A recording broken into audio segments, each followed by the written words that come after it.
Sœurs et frères dans le Christ, paix, joie, grâce, amour à chacun, à chacune de vous, au nom de notre Seigneur Jésus-Christ, en ce mardi de la 3e semaine du temps ordinaire. Un proverbe chinois dit que le sang est plus épais, il est plus consistant que l'eau.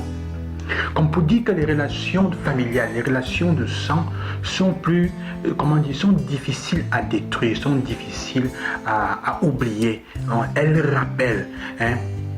Et l'évangile d'aujourd'hui nous fait comprendre, en effet, met en scène cette image du sens de la famille. Où Jésus, pendant qu'il est en train d'enseigner à ses disciples, on lui dit, ta mère, tes frères, tes soeurs sont là, ils sont venus, ils sont là pour te prendre, ils sont là pour ils te cherchent. Jésus se tournant, regardant ce qui est autour de lui, il dit une parole qui peut choquer. D'ailleurs, elle choque si on l'écoute dans sa version littérale, où il dit, ma mère, mon frère, ma soeur sont ceux qui écoutent la parole de Dieu et qui la mettent en pratique. En fait, ce que Jésus dit n'exclut en rien Marie, sa maman et les autres. Nous savons dans l'histoire de Marie d'ailleurs que Marie est la première en chemin, elle est la première qui écoute. Marie donc en aucun cas n'est exclue de ce que Jésus dit. Il ne nie pas la relation du sang, il ne nie pas le lien de sang, mais il porte la compréhension du lien de sang de la famille à un autre niveau.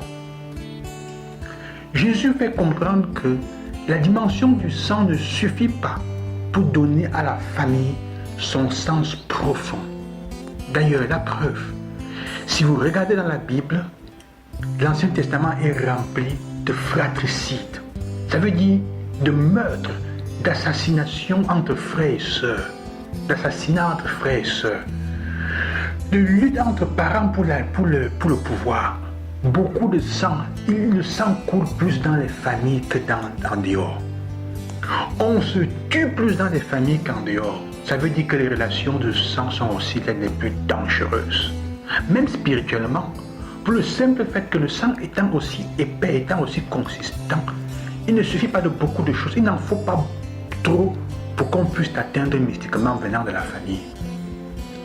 Pour rompre ce lien et ces relations, il faut une conscience, il faut du temps et il faut une grande capacité spirituelle aussi. Il faut beaucoup de courage. Combien de personnes meurent en effet pour leur incapacité à juger et à résoudre les problèmes familiaux et de sang de cette façon-là. Le sang ne suffit pas pour tenir au sérieux une relation familiale. Jésus fait comprendre que fait la volonté, quand il introduit une autre dimension, la famille est aussi le lieu où ensemble on vit pour des valeurs plus grandes. Je l'ai déjà dit dans une autre méditation. L'Évangile nous fait comprendre donc qu'il faut élever la compréhension de la famille pour que nous soyons bien. Et c'est pour ça que Jésus dit, je ne suis pas venu porter la paix, je suis venu porter la division.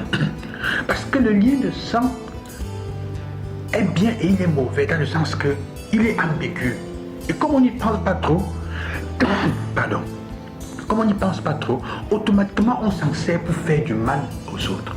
Mais quand tu lèves un peu la tête et qu'avec l'évangile, les valeurs évangéliques que tu accumules, tu commences à ouvrir les yeux de la famille, tu commences à impliquer, à demander à tes frères et sœurs à vivre selon les valeurs évangéliques, on va se rendre compte qu'il y a beaucoup de valeurs qui vont contre certaines valeurs qu'on n'inculque dans la famille simplement parce que nous avons le même sang. Oh, c'est ton frère, c'est ta soeur, il faut supporter. Il faut supporter quoi? Il y a des choses qu'on ne peut pas supporter. Parce que même si on est frère et soeur, la justice et le bien, le respect pour la personne qu'on a en face qu'on ne doit pas supporter certaines choses. Les parents souvent font supporter certaines choses aux aînés ou à certains fils ou à certains enfants parce que l'autre, un des fils ou un des enfants, les manipule, qui vont tuer l'autre à la longue. Il faut arrêter de dire c'est ton frère, c'est ta soeur, il faut supporter qu'il te fasse ça, qu'il te traite comme ça. La personne que tu as en face de toi est blessée, elle souffre et elle va vivre des blessures fortes. Vous supportez parfois, vous encouragez certains, même s'ils sont plus jeunes, à se comporter de certaine manière qui blesse ceux qui sont adultes et qui pensent que vous ne les aimez pas comme adulte, comme grand frère ou comme grande soeur ou comme parent. Il faut arrêter le discours parfois. Oh, c'est la famille. C'est la famille dont il faut supporter. Tu sais que là, on va te tuer, on va te faire du mal. Oh, c'est la famille, on va là. Parce que l'autre, il y a un deuil. Non, il faut aller passer la famille. Pourtant, tu sais qu'on peut t'empoisonner là-bas. C'est la famille. Si je ne fais pas ça, on va dire que quoi? Tu as peur de ce qu'on va dire parfois? Surtout quand tu sais très bien que cette personne n'est pas sur le même pied de valeur que toi. Je ne dis pas de détruire la famille, mais Jésus veut que nous construisions la famille, non plus seulement sur la dimension du sang qui est ambiguë, elle ne sauve pas, elle ne libère pas. Au contraire, parfois, beaucoup sont tués à l'intérieur à cause de la déclaration de sang, mais elle porte ce que Jésus dit, écoutez la parole de Dieu, la mettre en pratique. Ça, c'est mon frère et ma soeur. Ça permet à la relation de sang de s'élever à un niveau plus vaste spirituellement. Ça permet aussi qu'au niveau spirituel, on établisse des liens plus forts les uns avec les autres parce que ce qui va nous tenir forts, ce sera la parole de Dieu qui va nous tenir le lien. Sinon, dans le spirituel, ce qui va tenir le lien, ce seront les relations de vampirisme et d'autres choses. Il ne faut pas qu'on se le cache. Ce sont les relations spirituelles, détruites, les relations spirituelles empoisonnées. Sœurs et frères, l'évangile aujourd'hui nous fait comprendre cela. Parce qu'alors, et c'est ça que comprendre, c'est la première lecture où Jésus dit, et la lettre aux Hébreux qu'on vient nous expliquer dans le sens du sacrifice. Je suis venu, il dit, je ne sacrifie pas un animal, tu as demandé, Seigneur, tu n'as voulu sacrifier ni holocauste, ni offrande, mais tu as formé un combat. Voici, je me donne moi-même pour libérer mes frères et sœurs. Et tu ne peux le faire avec justice que si tu embrasses la mentalité de faire la parole de Dieu.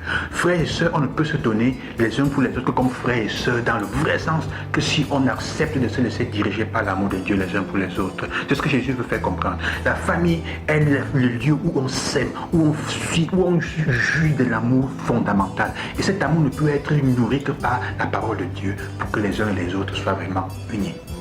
Que le Seigneur vous bénisse et qu'il vous aide aujourd'hui à travailler sur vos relations familiales en